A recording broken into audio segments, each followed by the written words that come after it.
All goods na fresh na fresh. Hapon na. Prepare na kayo ng dinner.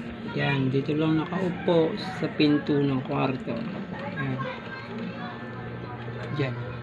Pero may pinto pa rin sa labas. May sariling pinto rin kasi yun sa akin na kwarto. Para syempre, pagka matulog may privacy, di ba?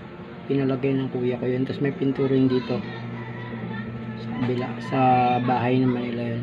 Ito kasi yung pinto rito. Pinto sa paglabas. O, diba? High tech.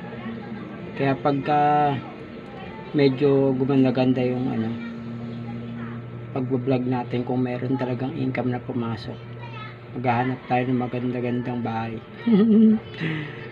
para makabili. Kaya tiwala lang. Sana, diba? Tulungan lang. O, diba? Malay natin kung may pumasok talagang magandang income, pwede kahit pa-vlog-vlog na lang tayo. Ito na yung gawin nating trabaho. Pupokus na tayo sa ganito. Pasensya na, nakaubad ako ng damit. Tapos lang rin kasi maligo. Tiwala lang para laging tiwala, huwag manawa sa mga tunay nating kaibigan. Like, share, comment, and subscribe. Tapos pa-hit ng notification bell para laging updated sa ating simpleng video. Dito muna tayo mag-vlog sana. Home vlog ulit muna tayo kasi medyo makulimlim, alam niyo naman. 'Di ba?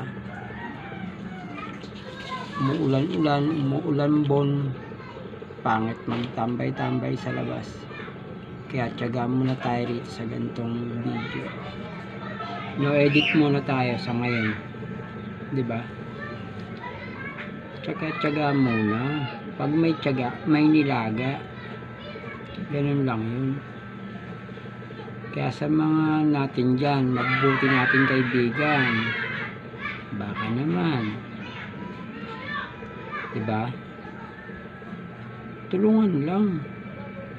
Patulong naman sa page natin, tapos sa TikTok, tapos sa YouTube channel. Wala namang masama kung ipopost natin, share natin. Tapos mag-share, comment, like, follow, subscribe tayo. Wala namang masama. Mga ano lang, isi-isiyan lang rin naman kasi natin.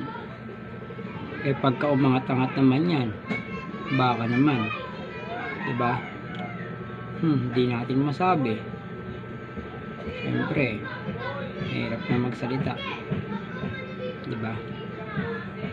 Paano ba yan? Hanggang dito na lang muna ulit. Brad Mia TV.